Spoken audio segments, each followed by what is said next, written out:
welcome back to my channel. My name is Live and I'm a knitter from Norway, and today we will be doing another podcast episode. And I've done a lot of knitting since the last time I filmed, so I'm really excited to show you what I finished and some other projects that I've casted on since the last time. So the typical podcast setup for my videos are that we talk about finished objects, what's on my needles, and maybe some planned projects if I have any. We can start with what I'm wearing, which is the Cantarell sweater that I had on my needles last time.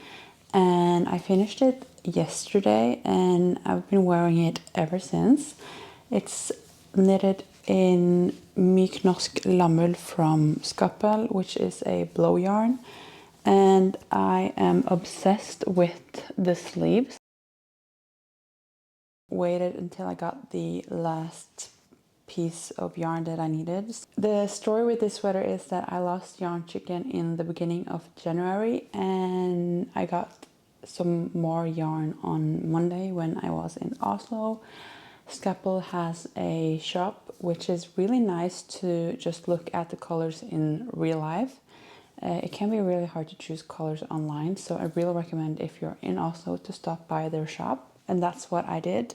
I picked up the last skein of yarn that I needed for this sweater and also talked to the lovely girls that work there. I was a bit afraid that this was going to be too short, but after blocking it fits me really nicely. Like the sleeves is a really good length for me. This is how I like my oversized sweaters to be. I added an extra good amount of length through both sleeves and the body just because I am a tall girl. So I added about this much extra length and I'm really happy I did because now it fits perfectly. Otherwise, I just followed the pattern to a T. It's knitted all over on 6mm needles and 5mm needles for the ribbing.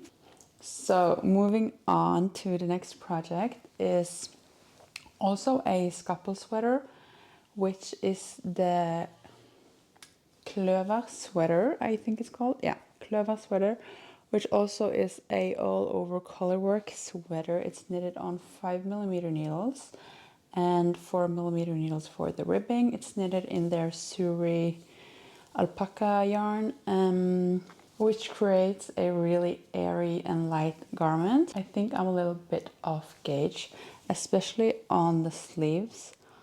I haven't measured, but I can just tell I'm off gauge because it is a little bit more dense than the body.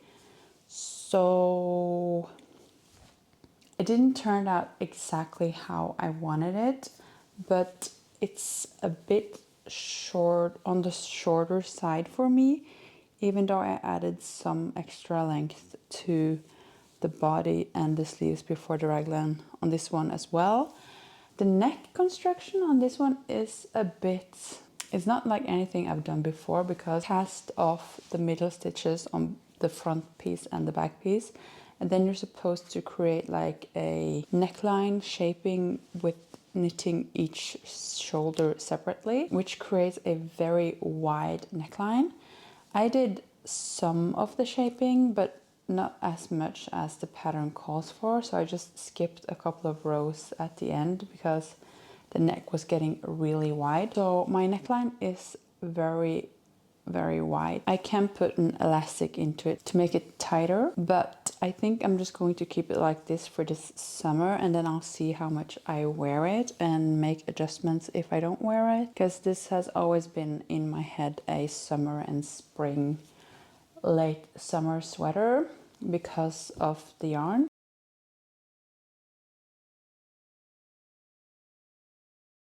Over to the next finished object, which was also a whip in the last podcast, which is the Mina sweater by s2e2 Garn in their new DIY collection. It's a drop shoulder oversized sweater. What makes this sweater interesting is the shoulder construction, which is a double knitted button band on the top of the right shoulder. Yeah. No, Yeah, right shoulder. Chose some buttons at my local yarn store, which makes it really like stand out. These were really expensive though. They were 17 Norwegian kroners per piece, which equals to I think around 7 euros per button. And I then discovered that other yarn stores and online retailers sell them for around 4 to 5 euros per button. So I don't know what happened at my local yarn store, but they went crazy with the pricing. But whatever, it's fine. They turned out really great. They just were a little bit more expensive than I would like to pay for buttons, but I did end up buying them anyways. Mine is knitted in Peer Gynt and thin silk mohair from s2e2 Garn in the, I think it's petite knit color cacao nibs. I followed the pattern to a dot. I knitted the size large, which gives me a very good amount of positive ease, but that's just what I wanted. But when it comes to overall fit of it, I really like the fit on the left shoulder, but on the right shoulder, I feel like there's some extra fabric, probably due to the button band that's been added on the right shoulder, but it creates a little bit extra fabric on the front. It isn't a huge deal, but just looking at some pictures, I can clearly tell that there's a little bit more fabric on the right side.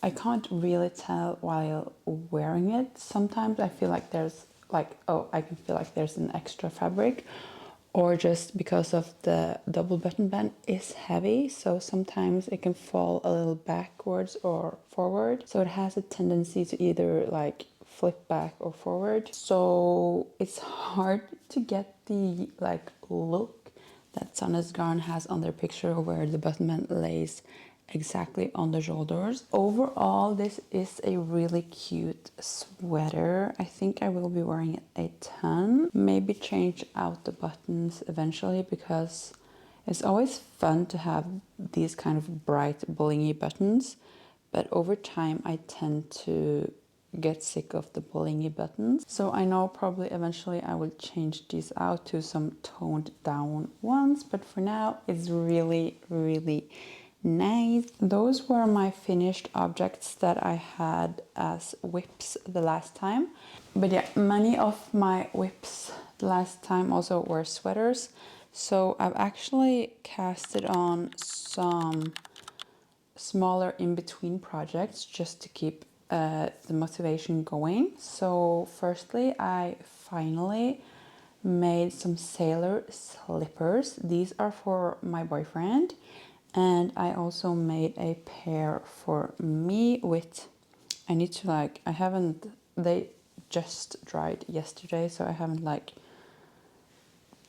gotten rid of the extra wool or whatever after felting. But I made a blue pair for my boyfriend and a red pair for me. I knitted them in a Norwegian wool called Troll and Blåne from Hillesvåg, which is a Norwegian mill from my hometown, or just outside my hometown. So I wanted to support my local mill instead of buying the suggested yarn, which is drops, I think. Turned out really cute. We haven't actually worn them that much, but we live in a house in the first floor, so our floors can be kind of cold, so it's also nice to have some slippers if there's anyone that's visiting us that needs a pair of slippers. So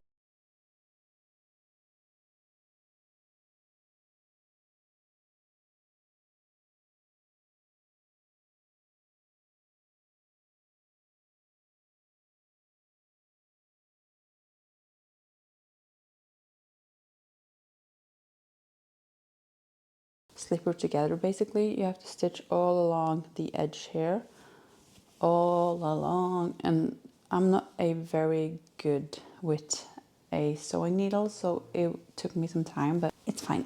So I also needed another small project. I was also in bed for a week with a flu. So I needed some quick little projects after that.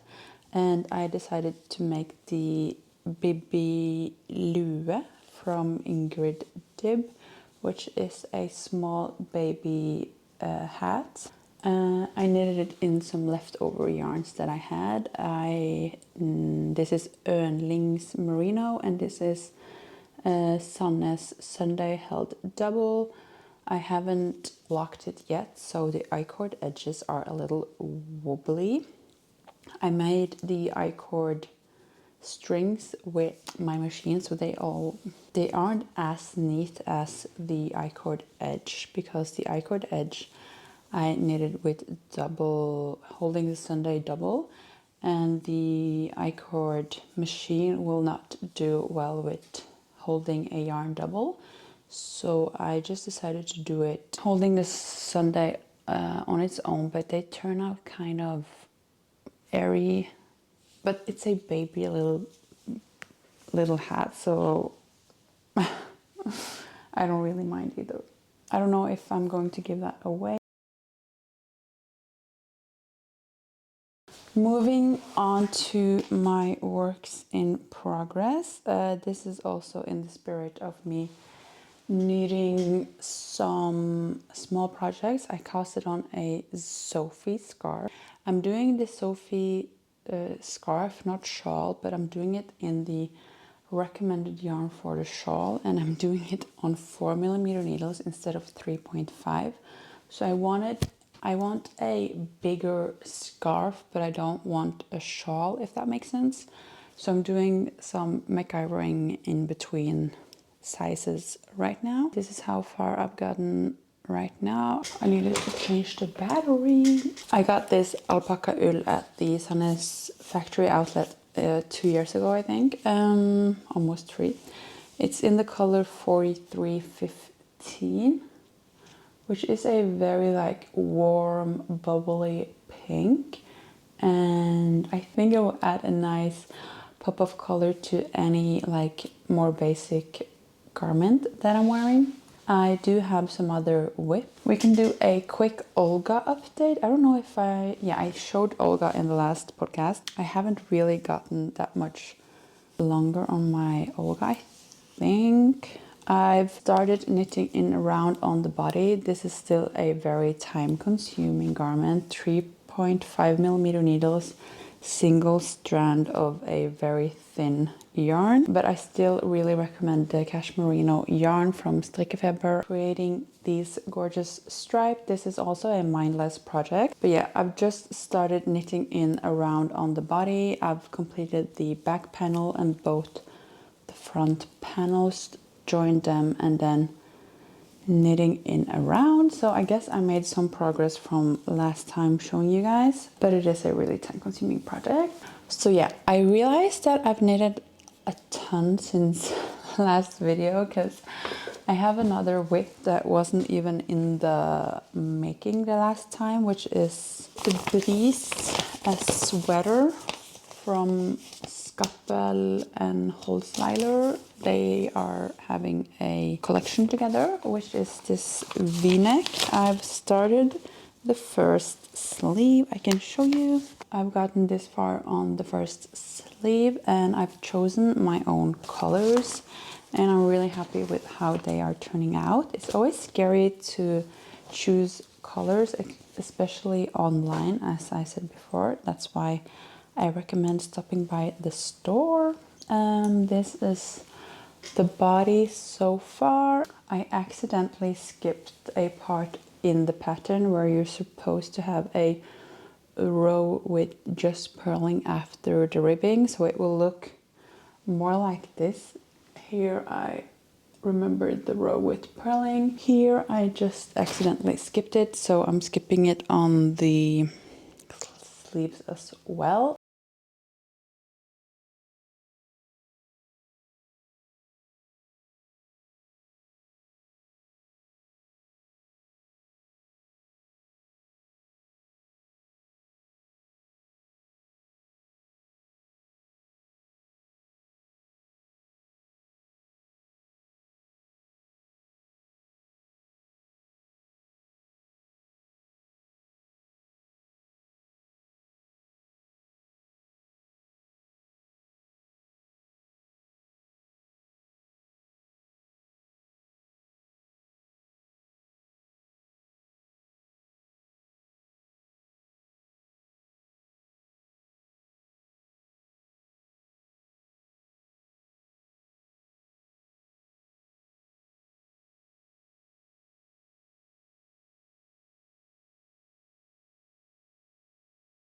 I don't, yeah, I've just like added the front and back piece together. I think it's called a European shoulder, so I'm now knitting back and forth and creating a shoulder. This color as well, I think will be super suiting for me. But again, 3.5mm needles, we're just going to, you know, we're going to take it slow, embrace the process, not rush it. I'm not about rushing anything this year, but it would be nice to not have as many whips as I have right now, because I casted on another project late last night, which is a sweater, but I can't show you yet because it's a collection that's dropping later this spring. So that's in the making as well. When I was sick, laying on the couch for a week straight, I was also looking at this basket of yarn every day, and I decided that I needed to cast on the frøya sweater sometime soon. So I've had the Luna yarn from Hillesvåg. I think I've had it for a solid year now. Maybe in the beginning of March I would have had it for a year, because I bought this when the pattern came out, and the thin silk mohair from Isaga I've also had for a long time. This is the recommended yarn for it from the pattern. I never get the headspace to cast it on, but I bought the pattern when I was sick laying on the couch, because this Bibi lue is also, or Bibi hat, is also from Ingrid Dib, and I wanted to make this. So I thought, okay, since I'm buying patterns anyway, I can just add the frøya sweater into my basket. I bought the pattern for the frøya sweater. I just need to get going with it. Which will be sometimes soon, hopefully. So in my head, after I've finished the Brise sweater, the red and pink one, I will cast on the frøya sweater. And I do have plans to knit my boyfriend a sweater, because there is a lot of sweaters for myself.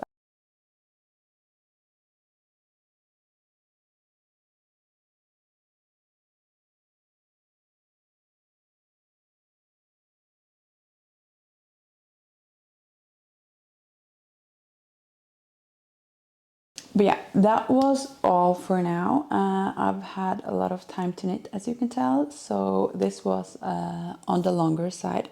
I hope you enjoyed. Thank you so much for watching, and if you have any questions or comments, please leave them down below, and I will see you guys in the next one. Thank you so much again, and have a lovely day.